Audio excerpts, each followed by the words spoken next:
Hello, my name is Jonathan, and welcome to my story channel. Today I've got a tasty treat of a story called Public Safety in the Apocalypse.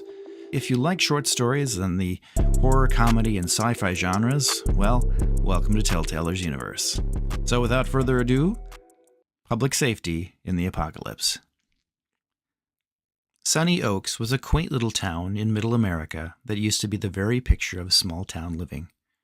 The town sported 2 churches, a community center, and a sign at each end that read, Sunny Oaks, a great place to live, population 1,257. Since the outbreak that ravaged the world, the town motto could no longer be considered very true. So many had died. Bill, the leader of their group, walked slowly toward Town Hall. As usual, he was suffering from the outbreak that affected every single resident. The sickness made him groan with every painful step. He'd rather be getting something to eat right now, but frankly, there was nothing to be found. Naturally, his stomach hurt. He'd need to remember to bring up the food crisis in the meeting. He patted his right hip pocket to make sure he had his notes. Writing things down was a must these days. One unfortunate symptom of this illness was a tendency to forget things. Right now, he'd eat a skunk if it made the pain go away. He was dressed in his usual dirty, blood-stained janitor's uniform with Bill embroidered on the breast pocket. He walked past a couple of people milling about outside. "Ah, Bill, good to see you this morning," said a man wearing a green hat that read John Deere. "Hello, John Deere. Will you be joining us for today's meeting?" he said in return. "No, I don't think I'll be there today," said the man who coughed and rubbed his shoulder. "Fine, suit yourself, John. Just don't be surprised when you don't know what's going on," he said as he walked into the front doors of Sunny Oaks Town Hall. The building was crawling with people waiting for the meeting to begin. It was a huge turnout today. He slowly walked toward the podium and took his place. No one seemed to notice his arrival. Bill coughed in a way that was meant to make people aware of his presence. "Okay, can we have some quiet, please? Let's begin this week's meeting," Bill said, knocking on the podium with a stone as a makeshift gavel. The other attendees to the meeting were starting to quiet down and diverting their attention to the speaker. Bill slipped on his reading glasses and momentarily looked over his notes.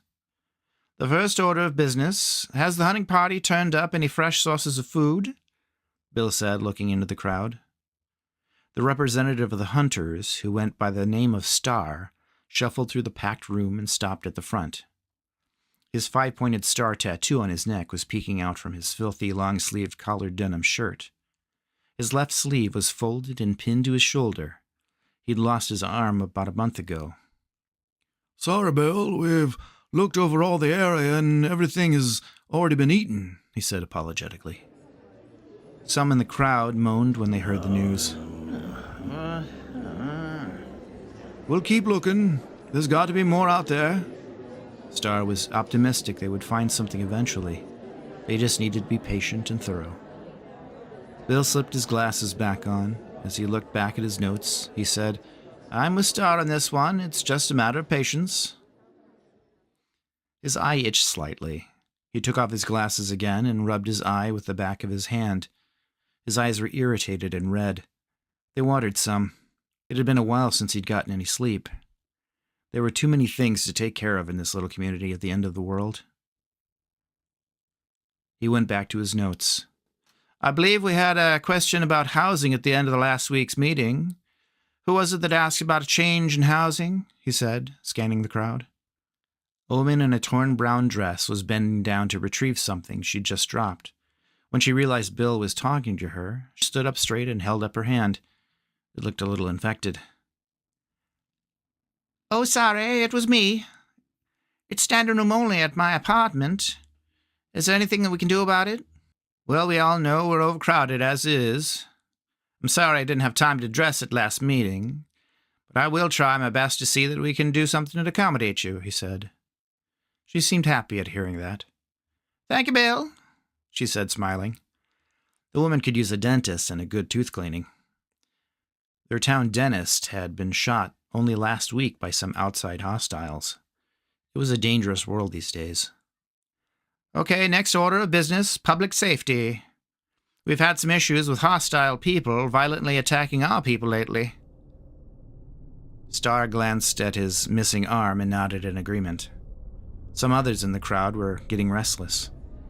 It was a hard thing to talk about, since so many of their people had been attacked by the hostiles and no longer walked among them. "What are we going to do about it? What are you going to do about it, Bill?" asked an old man missing his legs. What are you going to do? He was sitting in a corner in a wheelchair. "I'm well aware of the situation. I'm the one who brought it up, after all. I've been talking to some of our people. The best defense is a good offense, it's been said. So we're going to form a group who will look for and deal with the hostiles. Do I have any volunteers who would like to contribute to the safety of our community?" he said, scanning the room for a show of hands. Roughly 20 of the strongest among them raised their hands in support of the initiative. Bill was proud of the ones willing to step up and protect the ones who couldn't. He thought of the food issue and realized this mission could yield results in that search as well. He smiled. He felt a sneeze coming on.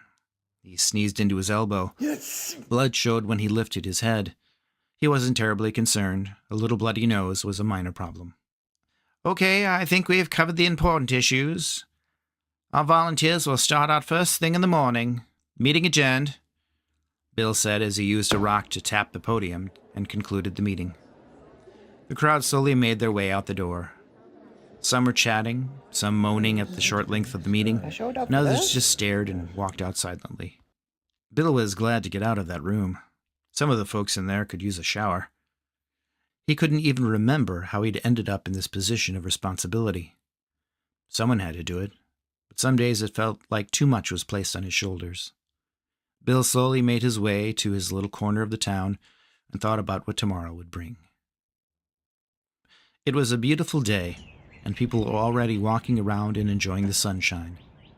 The 20 volunteers soon showed up and formed a group just at the edge of town. The hostiles had last come from west of the town, so that is where they intended to go first.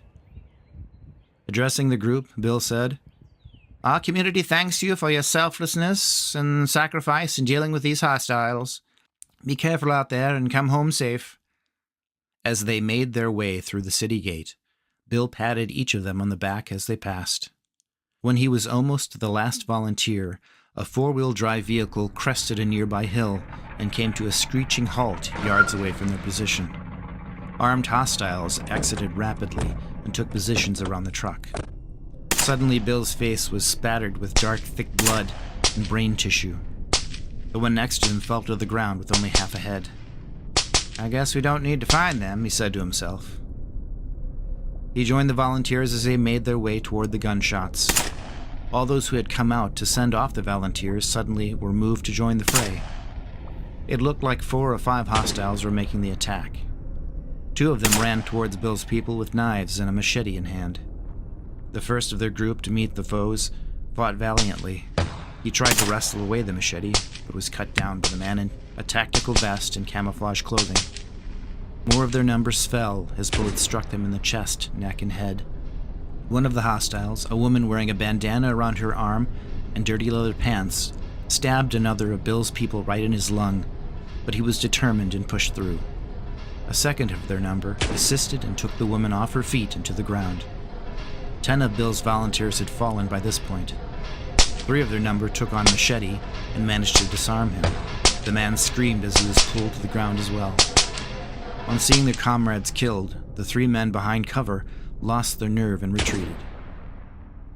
Some of the townspeople who joined in took off in pursuit of the 3 hostiles. With luck, they would be taken out as well. They needed a victory after losing so many. Bill walked to the fallen woman. She had a look of terror that remained on her face even after death. Bill tapped on his friend's shoulder. He was known as Happy. He looked up at Bill. "Mind if I join you, Happy?" he asked his comrade. "Sure, jump right in," he said with a bloody grin. He went back to chewing. He had lost most of his cheek where a knife had been deflected by his cheekbone. His molars were visible as he chewed, leaking crimson through the side of his mouth. Bill got down on his hands and knees and bit the woman's nose clean off her face. "Victory tastes great," he thought to himself as he swallowed and went in for a second helping. And we're back. I hope you enjoyed my strange little zombie apocalypse story. Comment down below, and I'll be happy to include any interesting comments or feedback in one of my future videos. So thank you. Please like, share, and subscribe, and I'll see you later. Come back soon. I'll be waiting for you.